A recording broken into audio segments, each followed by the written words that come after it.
Hello everyone and welcome to myrenovation.net. Today we will be talking about Alexandria Library. The reason I choose this library because it is considered as one of the top 3 most stunning libraries in the world by Popular Mechanics websites. So what are these 3 best libraries? Number 1, Calgary Central Library, located in Calgary, Alberta, and designed by architect Zan'et.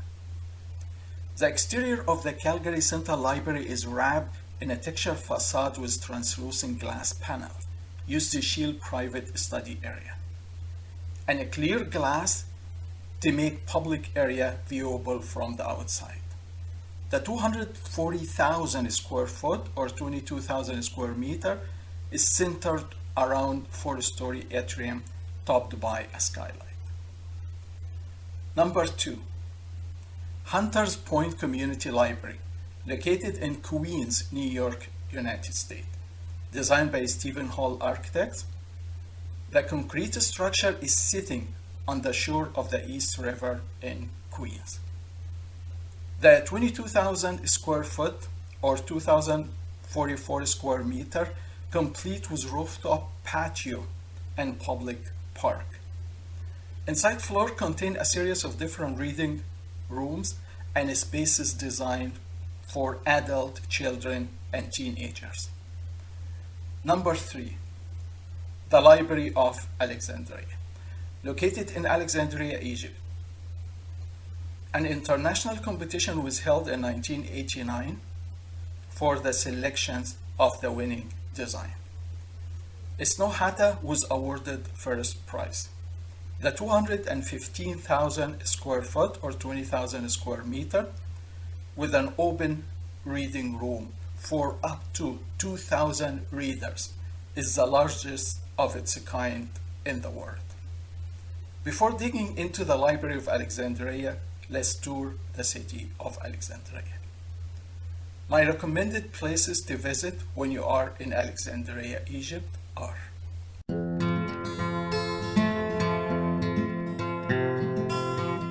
Number 10, Zan'et el-Sittat. Zan'et el-Sittat is a market for everything you need and everything you don't need. Clothing, accessory, bedding, sewing materials, scarf, hair products, cream, makeup, utensil, fake diamond, and also home to hundreds of herbs and spices. If you like to haggle, this is a place you must visit. Number 9, Muntaza Park. In this park, you must visit Muntaza Palace. It was built in 1892 by Khedive Abbas II, the last Muhammad Ali family ruler to hold the title Khedive in Egypt. It was used as a hunting lodge and a residence for his companion. Number 8, Royal Jewelry Museum. The Royal Jewelry Museum displays a collection of the Egyptian royal family, founded by Muhammad Ali Pasha in 1805, and continued to rule for 150 years until 1952. The palace consisted of 2 wings. Each wing has basement and 2 floors. A lot to see in this museum. Number 7, Alexandria National Museum.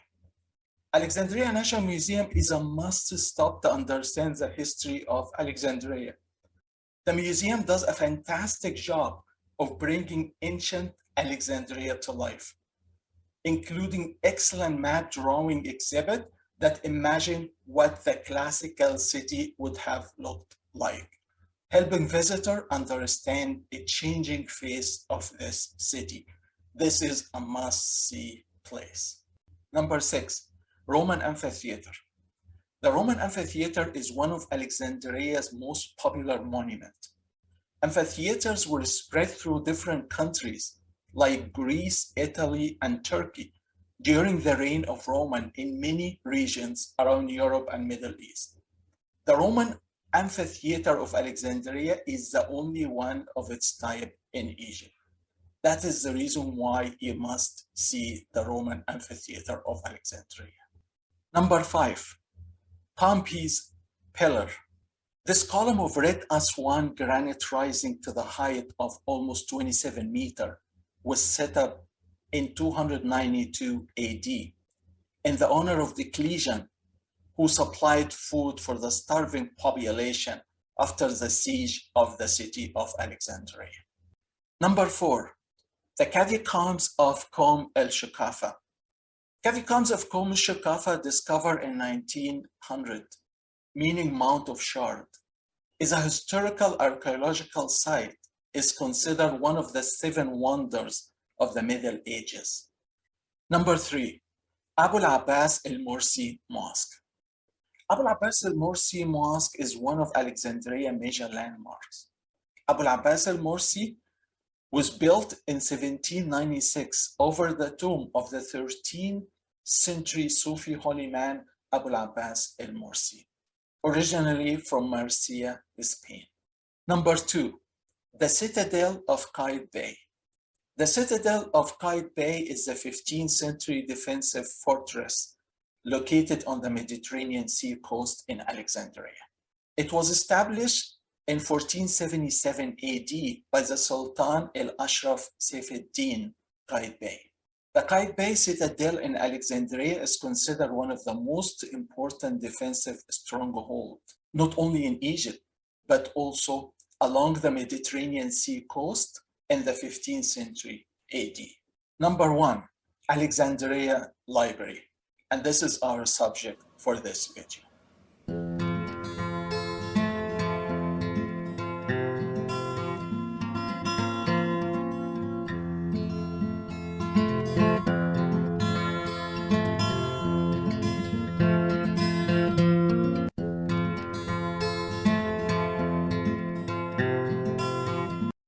What did really happen to the Library of Alexandria?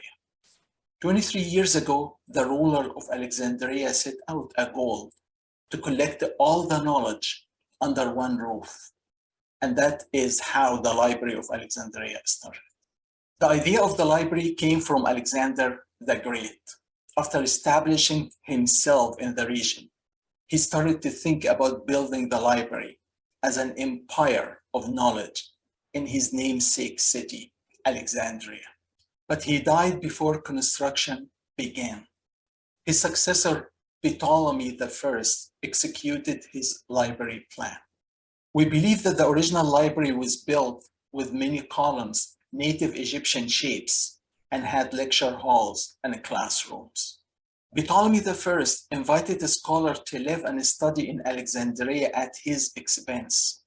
A huge number of Egyptian and Greek scholars started to flow into the library. At that time, Alexandria was a hub for ships traveling through the Mediterranean. Ptolemy III set up a policy requiring any ship that docked in Alexandria to turn over its books for copying. They kept the original and returned the copy to the ship. The scrolls were written on papyrus paper. The library started to accumulate many books and scrolls, making it very difficult to find information on a specific subject. At that time, a scholar named Telemachus of Cyrene invented appendix with 120 volume catalogs for the library contents, which was the first of its kind. By using the appendix, they were able to navigate the library collections. At that time, there were many discoveries, such as Eratosthenes realized that the earth was round and was able to calculate its circumference and diameter. Heron of Alexandria created the world's first steam engine. Then in 48 BCE, Julius Caesar laid siege to Alexandria and set the ships in the harbor on fire. For years until now, a lot of us think that the library was burned because of this fire that was spread into the city of Alexandria. But actually, the fire destroyed only part of the library, and scholars were continuing to visit the library after the fire. But slowly the library started to disappear after the city changed from Greek to Roman. The support from the Roman to the library stopped.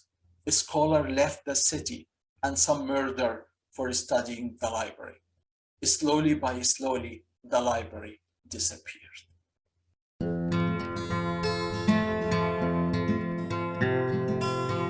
The Library of Alexandria is a major library and a cultural center, built in celebration of the largest library of ancient times. In 1987 came out an ambitious cultural project, which was building a new library in the city of Alexandria, in the same place as the old library. To accomplish this, in 1988, UNESCO sponsored an international competition.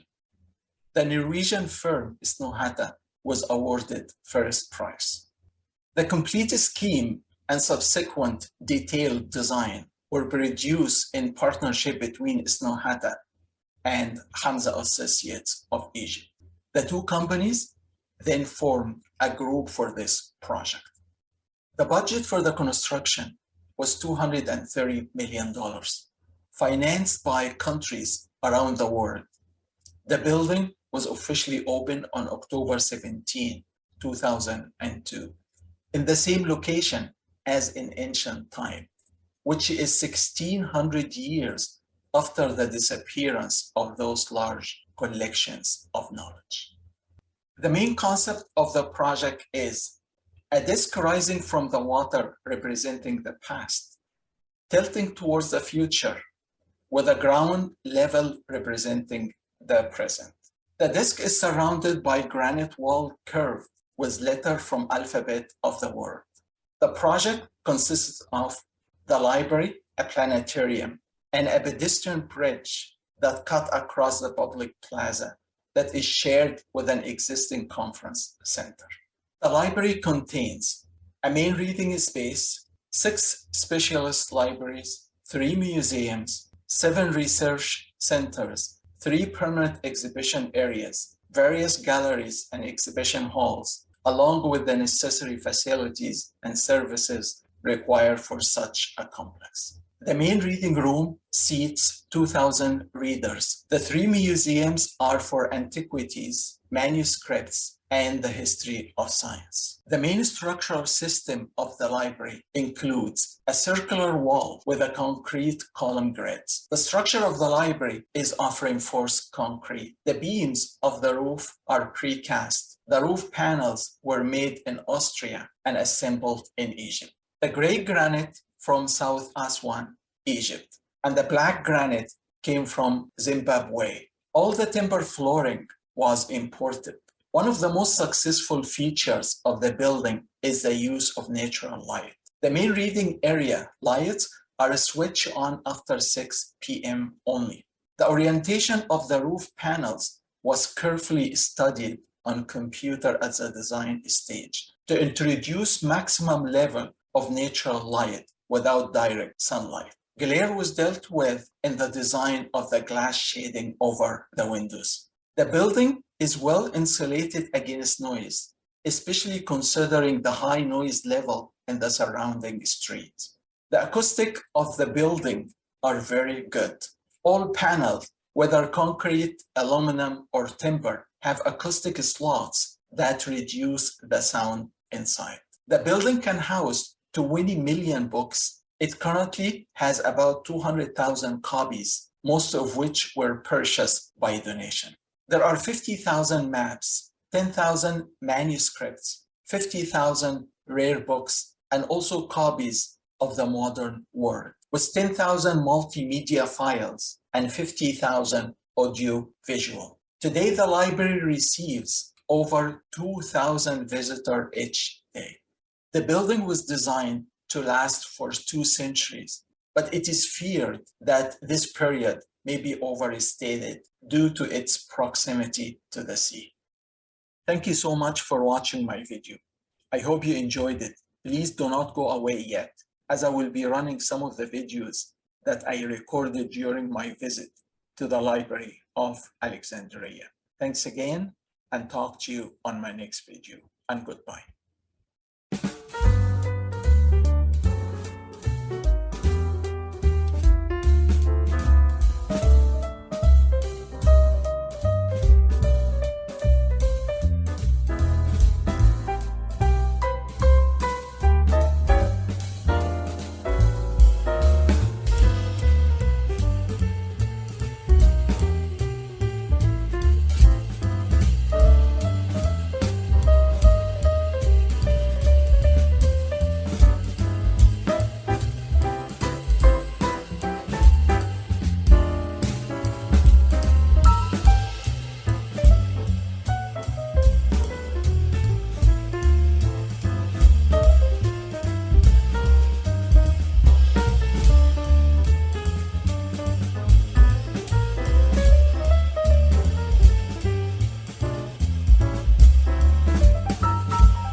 in the 18th century, and it's written in ancient Greek.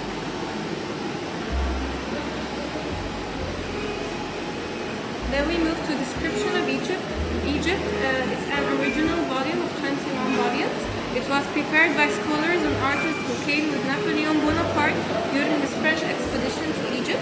It was printed in Paris in 1821, and these drawings are supposed to describe the aspects of life of the heritage of Egypt and the ancient Egyptians.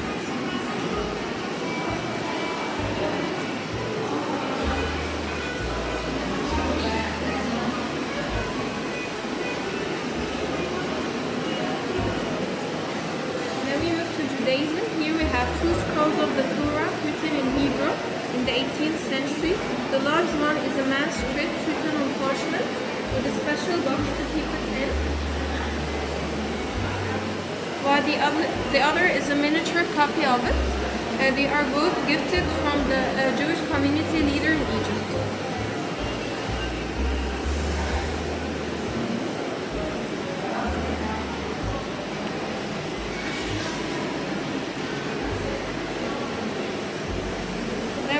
Bible of Ferrara. Ferrara was the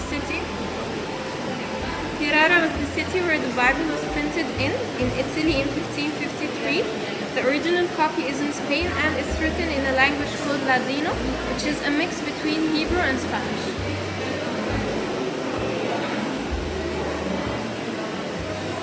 Then we have Codex Sinaiticus. It goes back to the 4th century and it's considered one of the most important papyruses in the world because it was an evidence of the translation from Hebrew to ancient Greek, and it's named after a monastery in Egypt in St. Catherine in Sinai.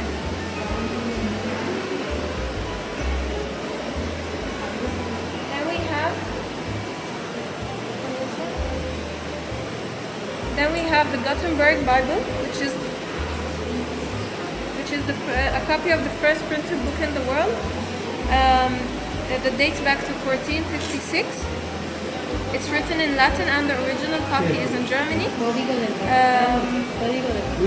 This edition is called the 42 Lines Bible because the text was printed in 2 columns and each column have 42 lines, and it was a donation from the Mazarin Library in France.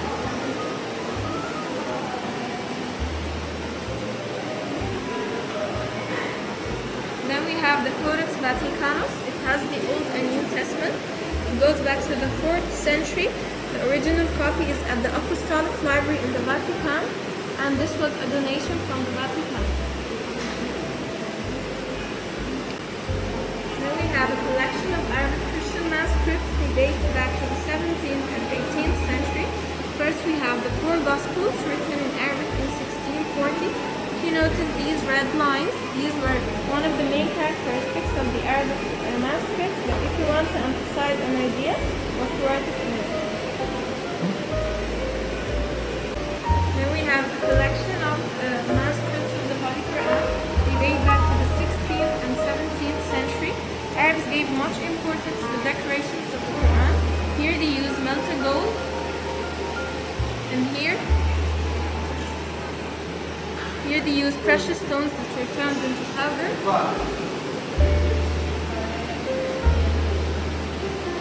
And here they separated the verses of the Quran by patterns also written in gold.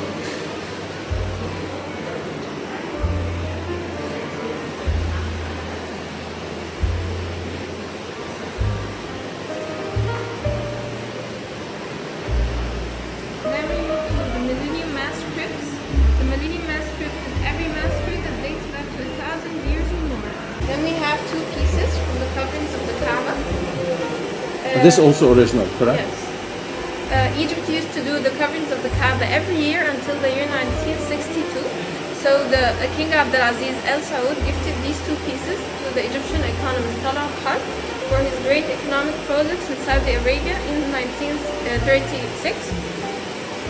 It's made out of black silk fabric, and these are the verses of the Quran, written by threads that were made out of silver and gold. Yeah, I heard that the thread it's a real gold thread, correct? Yes. They're made out of silver